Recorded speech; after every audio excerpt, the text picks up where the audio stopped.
capítulo 11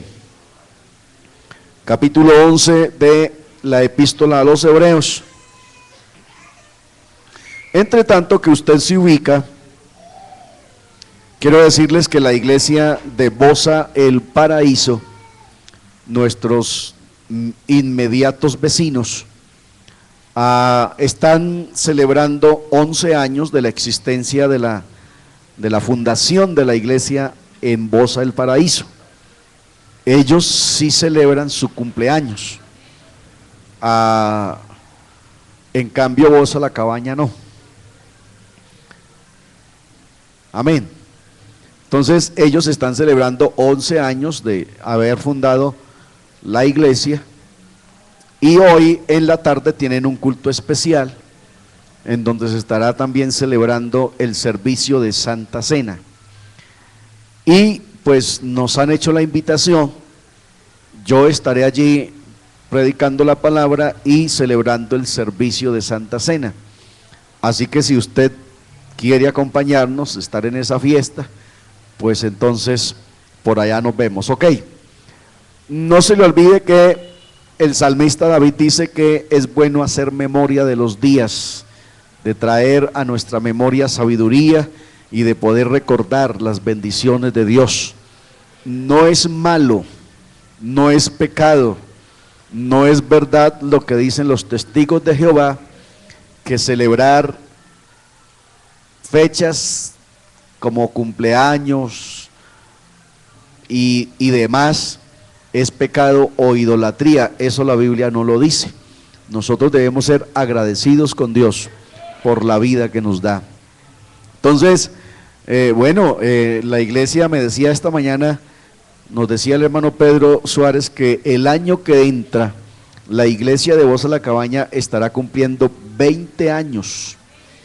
Así que ya es una señora muchacha, amén, o una muchacha señora. Ya es una iglesia de una buena edad, y 20 años no se cumplen todos los días.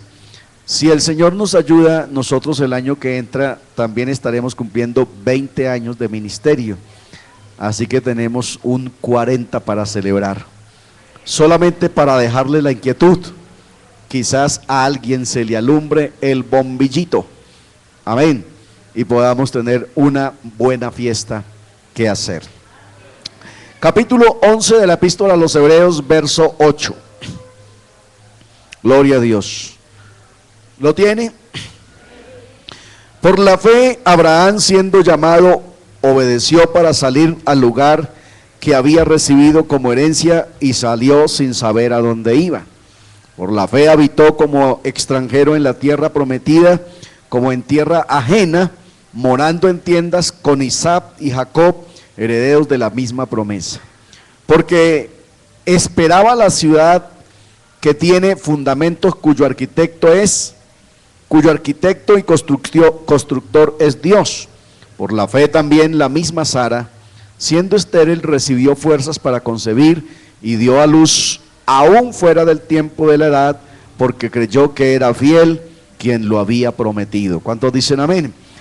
Por lo cual también de uno, y ya casi muerto, salieron como las estrellas del cielo en multitud, y como la arena innumerable que está a la orilla del mar.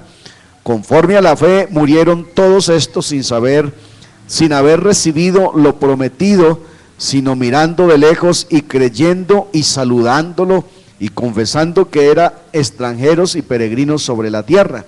Porque lo que esto dicen claramente dan a entender que buscan una patria, pues si hubiesen estado pensando en aquella de donde salieron, ciertamente tenían tiempo de volver, pero anhelaban una mejor, esto es, la celestial, por lo cual Dios no se avergüenza de llamarse Dios de ellos, porque les ha preparado una ciudad. ¿Cuántos dicen amén?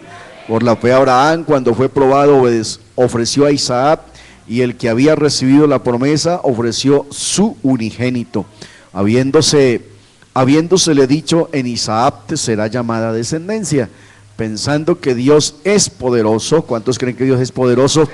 Para levantar aún de entre los muertos, de donde en sentido figurado también le volvió a recibir.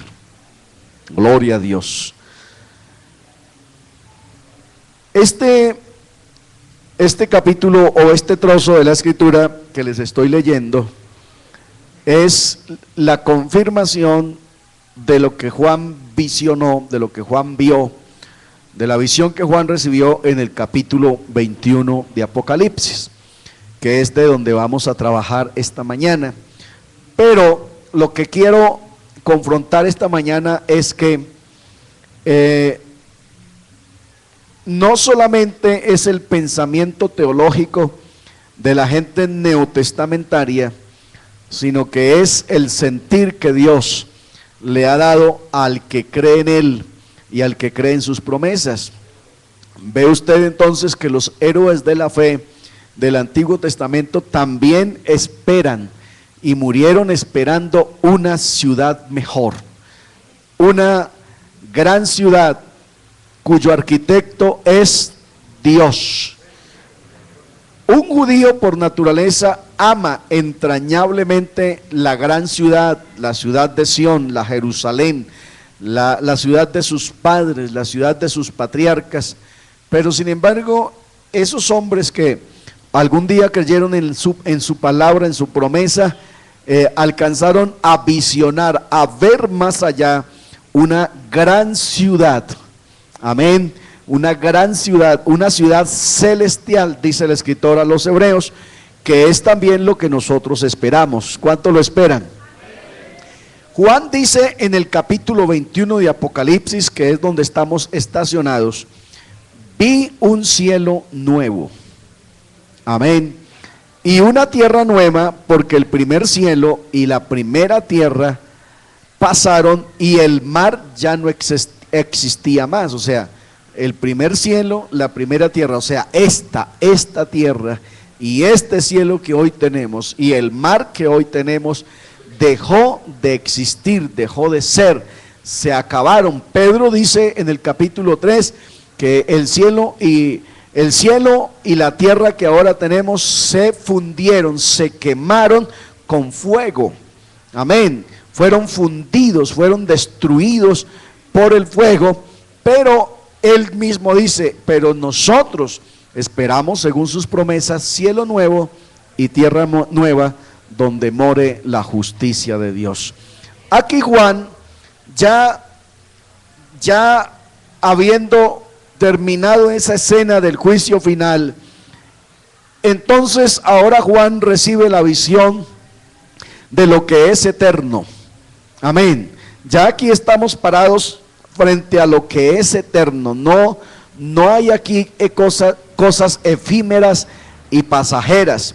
No hay a partir del capítulo 20 cosas mortales o cosas temporales. Del capítulo 21 en adelante, entonces entramos a una gran realidad que se llama la eternidad de Dios. ¿Cuántos dicen amén a eso? Yo, Juan, vi la santa ciudad, verso 2, la nueva Jerusalén, descender del cielo de Dios, dispuesta como una esposa ataviada para su marido. Aleluya. Esta gran ciudad es a la que los patriarcas se estaban refiriendo y a la que el escritor de la epístola a los hebreos se está refiriendo. Una gran ciudad, una ciudad celestial. Celestial en el sentido espiritual, en el término de que es originaria del cielo, en que su origen es netamente eterno, en que su origen es netamente divino, y que los moradores de esa ciudad, entonces también son de una naturaleza espiritual. ¿Cuántos dicen amén? Espiritual. Los moradores de la eternidad tienen una naturaleza específica. No son gente común y corriente, de carne y hueso. Tienen una naturaleza específica. Cuando Jesús murió en la cruz del Calvario, Jesús estuvo sepultado y Jesús resucitó. Amén. Ustedes se acuerdan que ese fue el proceso, que es el proceso que todo cristiano tiene que vivir. Uno muere, a uno lo sepultan y uno resucita. Jesucristo es las primicias de esa resurrección, de los que resucitaron para ser moradores de esa ciudad celestial. ¿Cuántos dicen amén? Jesús es la primicia de esa gente que va a morar en esa ciudad celestial. La gente que va a morar en esa ciudad celestial, entonces es gente con una naturaleza específica, no es gente de carne y hueso normal, es gente con una naturaleza específica. Es necesario que esa gente tenga la naturaleza del arquitecto de esa ciudad, del arquitecto de ese cielo y del arquitecto de esa tierra. Aleluya. Lo que estoy diciendo es que el cielo y que la tierra de la cual Juan está hablando en el capítulo 21 es nuevecito como el cielo y la tierra de Génesis capítulo 1. ¿Cuántos dicen amén a eso? La tierra y el cielo de Génesis capítulo 1 es la tierra y el cielo que hoy tenemos. Pero la tierra y el cielo que hoy tenemos se han envejecido, se han contaminado y están sucios. La creación, la naturaleza, todo. El sistema que hoy tenemos está contaminado y está bajo la maldición de pecado a causa de la desobediencia del hombre. Por eso no es verdad que lo que predican los testigos de Jehová, que lo que van a ver es una renovación de todas las cosas. Ellos no predican un cielo nuevo ni una tierra nueva, sino que predican que el cielo y la tierra serán renovados. En un término de pronto más castellano, van a ser retocados. Como cuando usted tiene un mueble viejo y se le ha ido deteriorando por los trasteos, por el uso normal, y entonces el mueble se va haciendo viejo, pero usted se lo lleva al carpintero y le dice: vea, señor, necesito que me deje esto como nuevo. Pero ya usted está diciendo que aunque le quede muy bonito, no es nuevo, sino como nuevo. La Biblia no dice que la tierra y el cielo son como nuevos, sino que son nuevos, porque la primera tierra y el primer cielo ya pasaron, dejaron de ser. Por eso es que la gente que va a morar ahí en ese cielo nuevo y en esa tierra nueva tiene que ser gente con una naturaleza específica. ¿Está claro? ¿A qué naturaleza me estoy refiriendo? Estamos hablando de un proceso que Jesús tuvo que vivir. Acuérdense que Dios se hizo hombre. Amén. Dios se manifestó en carne dentro de ese proceso que Él tenía que ya planeado y que a través del cual el hombre sería salvo. Dios comenzó ese proceso a través de su humanización, a través de hacerse carne, y aquel verbo fue hecho carne, dice Juan.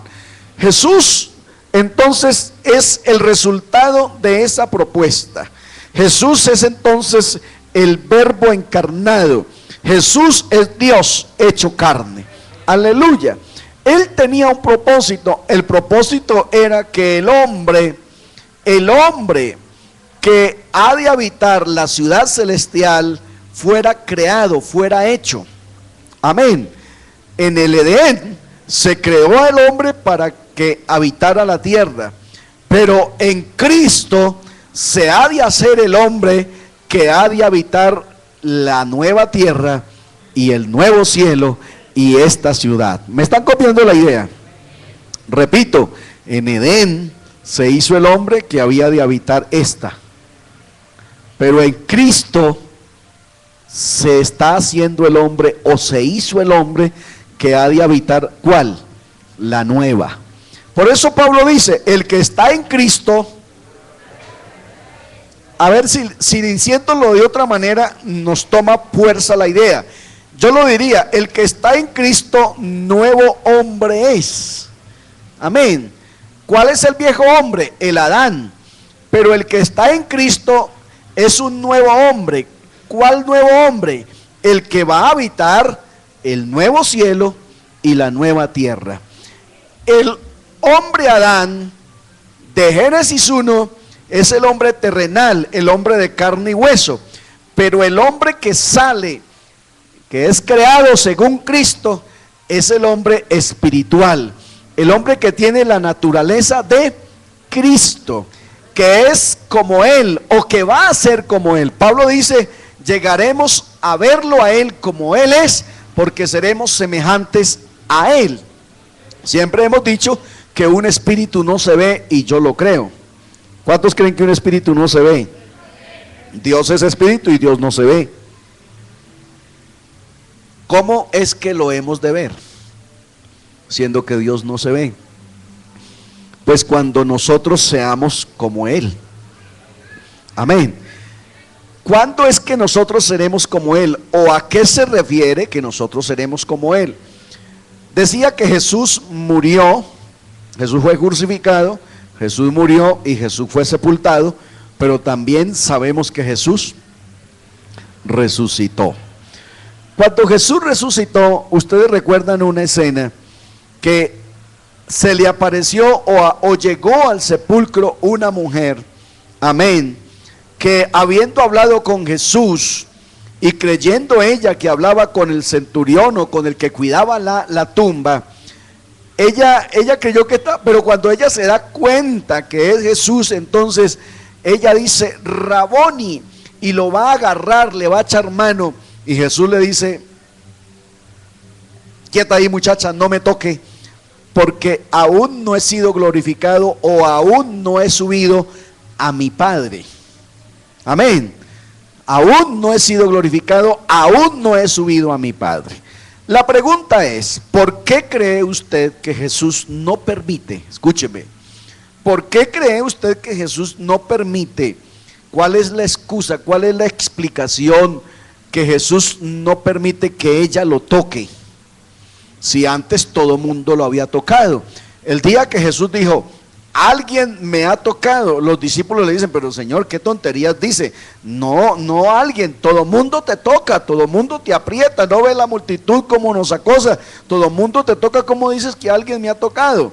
Así que a Jesús muchos lo habían agarrado, muchos lo habían tocado, pero él ahora que esta señora quiere abrazarlo con efusividad, quiere agarrarlo, él dice, no me toque, un momento, quieta ahí. ¿Cuál es la razón? ¿Cree usted que tiene Jesús una justificación válida en decir, es que no he sido glorificado, es que no he subido a mi Padre? ¿Y cómo lo explicaríamos en el día de hoy? ¿Qué significa eso? ¿Quién se atreve? Porque era espíritu, pero ella lo estaba viendo.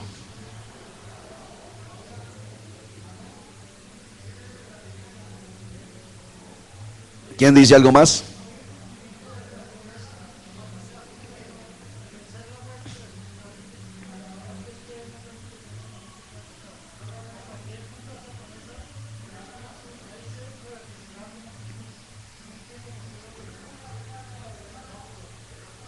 Ok, José,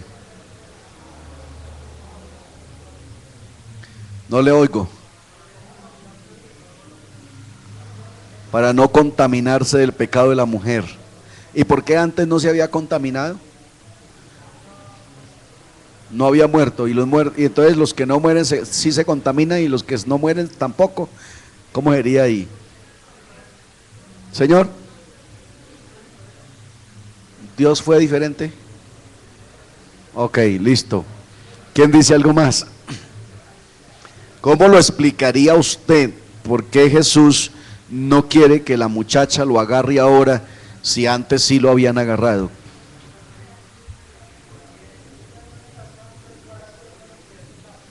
Ok, pero antes lo habían tocado. Sí, yo también me pregunto, quién sabe qué pasaría.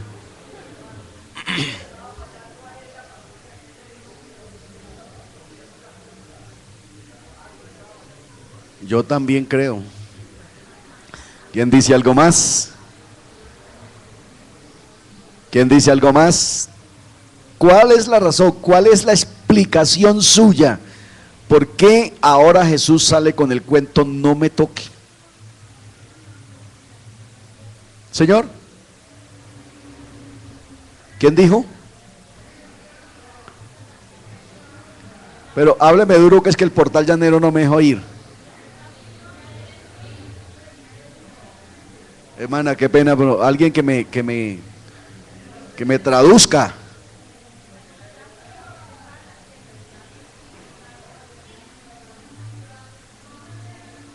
No le copias de aquí. Ya él era espíritu.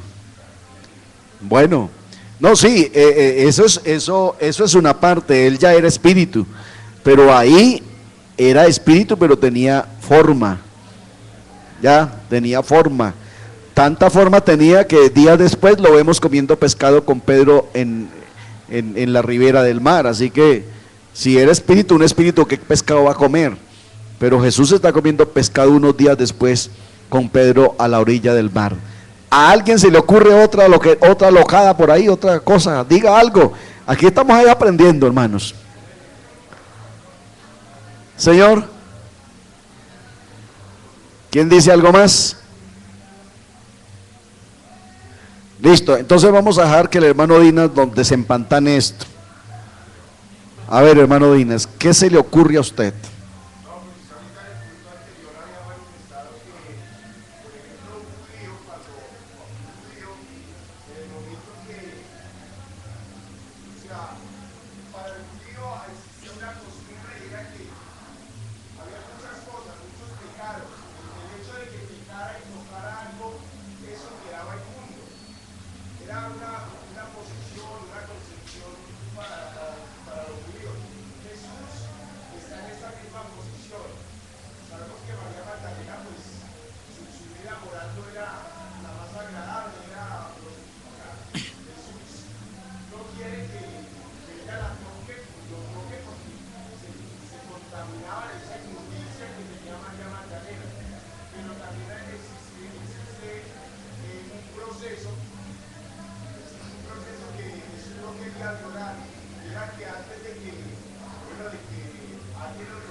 Ok, escúcheme esto porque aquí es donde está lo que queremos aprender esta mañana.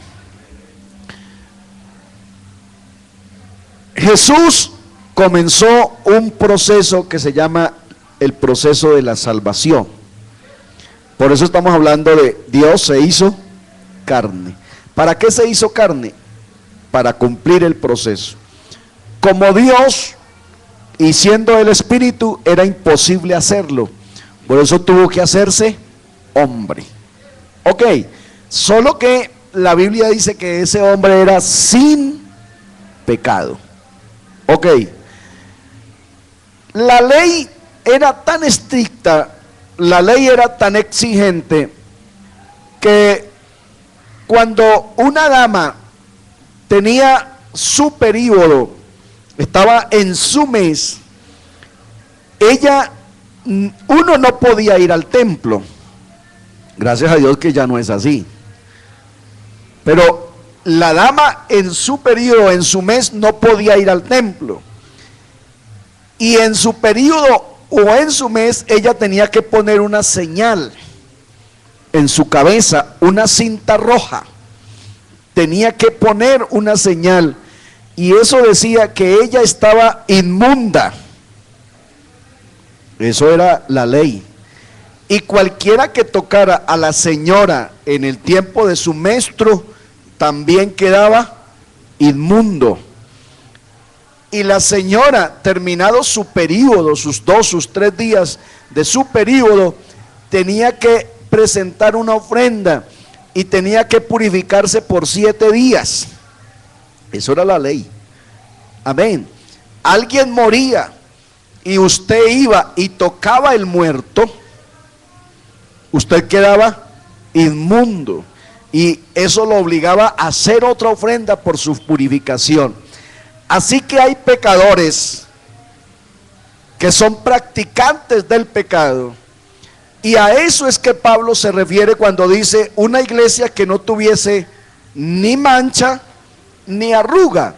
Las manchas y las arrugas se adquieren por el ejercicio del pecado.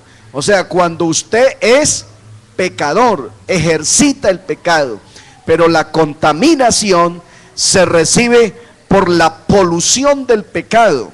El pecado es tan espeso, el pecado es tan denso, que aunque usted no quiera, termina contaminado, porque le arriaron la madre en el oído tan fuerte que a usted le quedó su oído casi ardiendo.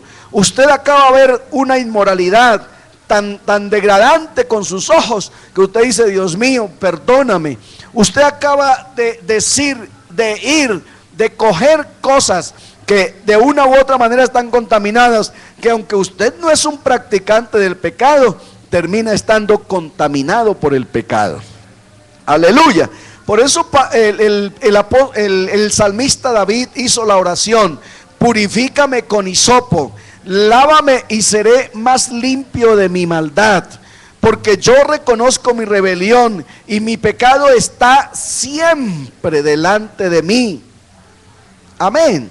Entonces, el hombre natural, así no sea un practicante del pecado, está contaminado de pecado, porque el ambiente, porque en lo que usted se desenvuelve, en donde usted está, en donde usted funciona, está podrido, está sucio, está contaminado, y eso hace que cada mañana y cada noche la sangre de Jesucristo tenga la necesidad de volvernos a limpiar de toda contaminación. Dígame si no es así.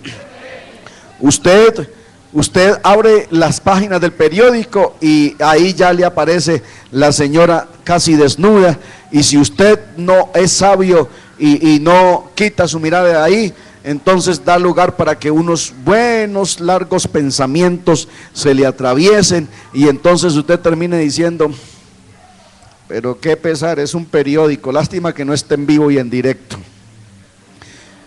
Y eso, aunque no es una práctica de pecado, lo está haciendo a usted contaminar. Amén. Así que son 1000 cosas que hacen que el hombre de Dios se contamine. Jesús ha casi terminado un proceso, le queda un paso por dar. Se hizo carne, desarrolló su ministerio, fue a la cruz, ahora estuvo en la tumba, pero ha resucitado. Le queda un paso para cumplir todo su proceso. Si Jesús permite que la mujer lo agarre, no hace eso a Jesús pecador, pero el proceso no se ha terminado.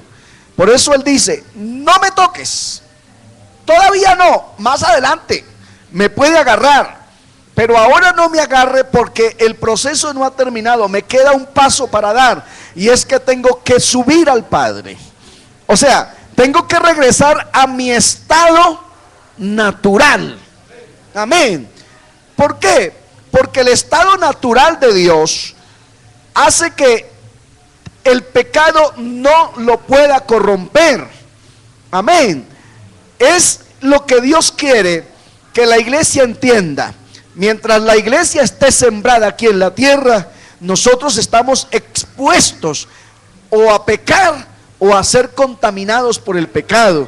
Y por eso Dios quiere y dice: salid de allí, pueblo mío, y ni siquiera toquéis lo inmundo, porque con el solo hecho de que lo toques se contamina y necesitas una gota de sangre para limpiarte. Pero Jesús lo que quiso enseñar es que mientras la iglesia está en la tierra y tiene su pie puesto ahí, está expuesta a la contaminación, aunque la iglesia sea santa. Repito, las manchas y las arrugas las adquiere la iglesia por el ejercicio del pecado, pero la contaminación se adquiere por el ejercicio de los pecadores. Me estoy explicando. O sea, ellos ejercitan el pecado y pecan tanto que la polución está espesa. Anoche yo venía de Villavicencio y pasando el túnel de Pipiral, que tiene 4 kilómetros, como en la mitad, el tercer carro que venía delante de mí, una flota Macarena, se estrelló. Y entonces yo quise saber con el hermano Alex, que me estaba acompañando, qué había pasado, y nos bajamos dentro del túnel a ir a mirar qué había pasado.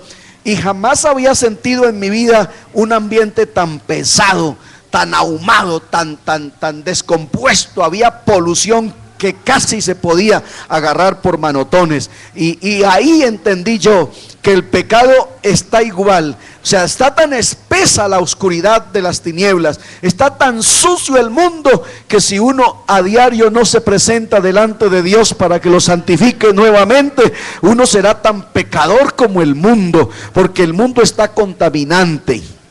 Eso es el pecado. Entonces Dios, a través de Jesucristo, en esa enseñanza nos está diciendo, hay un momento, solo hay un momento en que la iglesia quedará inmune al pecado, y es a partir de que ella sea glorificada, levantada, despegada de esta naturaleza pecaminosa. Y entonces, cuando su dedo gordo se levante medio milímetro, el pecado, aunque le caiga a usted por toneladas encima, ya no tendrá efecto sobre su vida, porque la glorificación es una realidad en usted.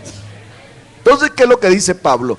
Pablo dice que los muertos en Cristo resucitarán primero. Esa resurrección de los muertos en Cristo le dará a esos muertos la naturaleza del Cristo resucitado, que es la naturaleza que se necesita para vivir en este cielo nuevo y en esta tierra nueva. Aleluya. Y los que no alcanzaron a morir y los que quedaron vivos hasta que Cristo venga, tienen que sufrir un proceso de transformación. O sea, pasar de ser hombres carnales, hombres mortales, hombres pecadores, a ser el hombre espiritual, el hombre de Dios, creado en Cristo Jesús. ¿Estamos bien hasta ahí? ¿O quedaron del limbo por abajo? Hola. Hola. Me explico o ratifico lo que estoy diciendo. La iglesia solo hasta que despegue de la tierra, hasta ahí, solo hasta ahí, será inmune al pecado. De ahí en adelante el diablo te puede abrazar si quiere, pero a usted no le pasa nada. Ahora somos tan pecadores que hay hermanos que están saludando con la mano así templada. Dios la bendiga, hermana, y la dejan así y no la ciñen, porque ellos dicen que si le aprietan la mano a la hermana, entonces les pasa un corrientazo y quedan encalambrados. Bueno, ese es un hermano bien carnal, sí, con todo el respeto, pero usted tiene más carne que el matadero Guadalupe. Amén. Porque Pablo, por el contrario, lo que nos dice es: salúdense con ósculo santo. O sea, yo debiera estar en la capacidad de darle beso a todas las hermanas aquí sin que me pase nada, ¿verdad? Pero por lo carnal que soy, me toca apenas extenderle la mano y no ir más allá. Porque imagínense, si el hermanito solo ciñéndole la mano a la hermana le pasa ya un corrientazo, ¿cómo será chantándole un beso? ¿Cierto? Entonces, eso nos pasa a nosotros porque estamos contaminados de pecado. Aunque no seamos unos practicantes pecadores, tenemos el problema de la contaminación del pecado, y el pecado nos está asediando tanto que sentimos no resistir. Pero cuando la iglesia despegue y comience ese último paso, que es el que realmente nos falta, de glorificación, entonces, hermano, el pecado habrá perdido definitivamente la guerra con nosotros y estaremos del otro lado, y entonces seremos estos habitantes del nuevo mundo, del nuevo orden, aleluya, porque ese es el hombre que ha sido creado según Cristo. Aleluya. El hombre al que Pablo llama nueva criatura. ¿Están conmigo? Ese es el hombre al que Pablo llama nueva criatura. El que está en Cristo, nueva criatura es. O sea, nada que ver con la creación del Adán del Edén. Este es el hombre hecho para un nuevo mundo. Amén. Para un mundo donde el orden es espiritual. Gloria al Señor. Donde el orden es de un ser creado de nuevo, hecho de nuevo.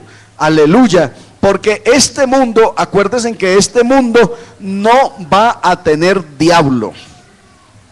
Ok. Este mundo no va a tener diablo.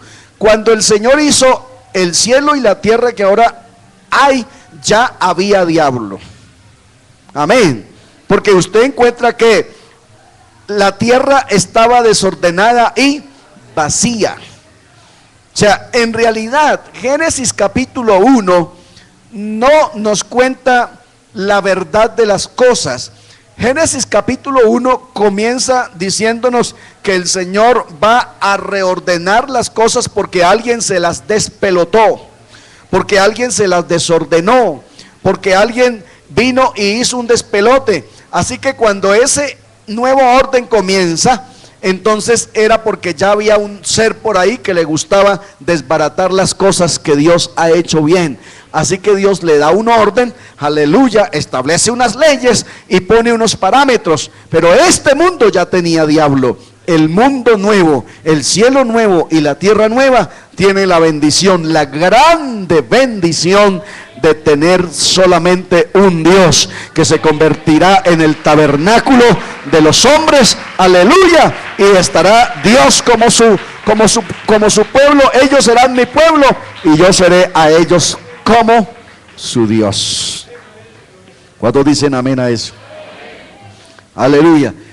Esto es un poquito complejo, porque yo les decía el domingo pasado, si es un poquito complicado explicar, decirlo con palabras, las cosas que nosotros cotidianamente vivimos, las cosas que ya estamos acostumbrados a ver y a oír, ¿cuánto más complicado va a ser poder explicar 21 y 22 de Apocalipsis cuando es un léxico que todavía no se ha vivido, que apenas vamos a vivir, y que hay una expresión aquí que nos compromete tremendamente?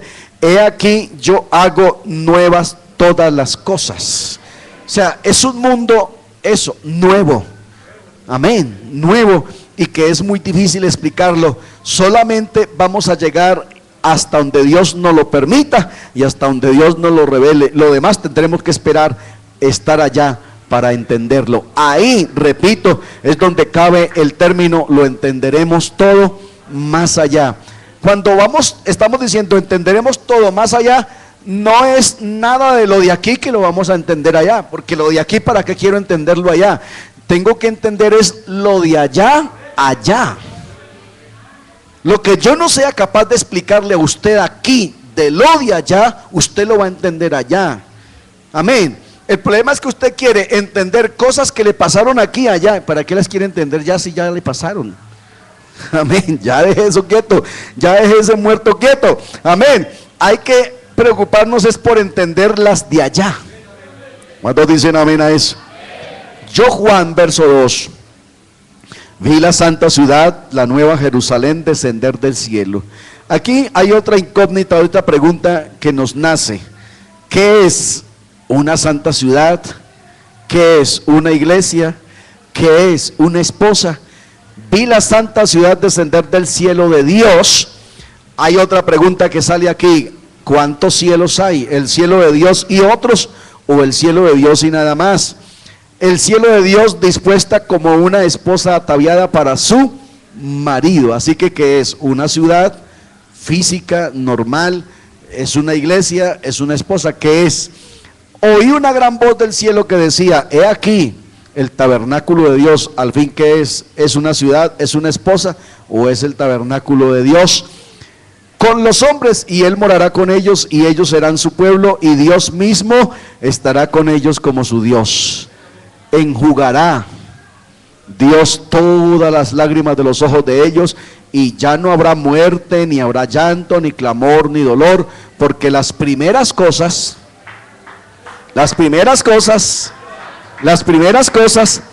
pasaron. O sea, repito, el hombre habitante de este nuevo orden, de este nuevo cielo y de esta nueva tierra, tiene que ser un hombre totalmente diferente al hombre de hoy. Es el hombre espiritual. Para que nosotros podamos habitar en ese orden y en ese mundo, tenemos que tener la naturaleza del gestor de ese proyecto, y ese es Dios. Dios es espíritu, aleluya, y los que van a estar con él, ahora sí comienza a cumplirse lo de Juan 4:24, le tienen que adorar en espíritu y en verdad. Y el que estaba sentado en el trono dijo: he aquí, yo hago nuevas todas las cosas. Amén. Y me dijo: escribe, porque estas palabras son casi fieles. Son fieles. Y además de fieles, verdaderas. Y me dijo: hecho está. Yo soy el alfa y la omega, el principio y el fin. Amén. Al que tuviere sed, yo le daré gratuitamente de la fuente del agua de la vida. El que venciere, heredará todas las cosas, y yo seré su Dios y él será mi hijo. Amén. Pero los cobardes, digan amén los cobardes, aleluya, incrédulos, amén, los abominables, o sea, esos que son recontramalos, amén, los abominables y homicidas, los fornicarios y hechiceros, los idólatras y todos los mentirosos tienen otro mundo. Tendrán su parte en el lago de fuego que arde con azufre y fuego, o sea, la muerte número 2. Amén. Hay una muerte que es la muerte física, pero hay una muerte que es la muerte espiritual. O sea, cuando yo hablo de la muerte espiritual, estoy diciendo: usted terminó con las esperanzas de salvarse. Ahí llegamos. ¿Cuántos dicen amén? Esto realmente es hermoso, es sensacional, es extraordinario, pero hay que dejar que Dios nos lo enseñe, porque vuelvo y repito, de aquí para adelante estamos ya en el mundo para el cual estamos luchando aquí. Vea, usted no crea que usted está aquí por lo que el evangelio es ahora. Realmente, si usted se pone a pesar el evangelio, lo que es ahora el evangelio, con lo que el mundo le ofrece, usted sale perdiendo. ¿Oyó? Usted sale perdiendo. Yo les enseñaba ayer a un grupo de adolescentes, como de unos 250 muchachos, y entonces yo les leía el versículo en donde dice que Daniel cambió el plato del rey por agua y legumbres. O sea, el evangelio es horrible, hermano. ¿Ah? O sea, uno abandonar la mesa del rey donde le sirven a uno de todo. Y él dice: a mí tráigame al desayuno agua y una lechuga, al almuerzo agua y una hoja de repollo, y a la comida agua y una hoja de coliflor. Y el rey allá comiendo pernil de cerdo, pechuga de pollo, ¿cómo se llama? Muchacho relleno, trucha ahumada, y el otro tonto cambiando eso por agua y lechuga.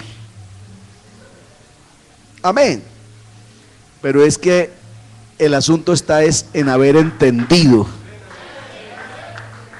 Y entonces él dice: bueno, tráiganos agua y legumbres por 10 días. 10 es número de legislación, de prueba. Dios puso a prueba a Israel a través de 10 mandamientos. Daniel dijo: tráigame agua y lechuga por 10 días y después usted pónganos a prueba. Traiga a los muchachos que han comido de la mesa del rey y nos pone a frente y usted decide. Y mi Biblia dice que los muchachos vinieron y trajeron los otros, y estos fueron hallados 10 veces mejor que los que habían comido la comida natural. El evangelio hay es que entenderlo. El evangelio por fuera no es bonito.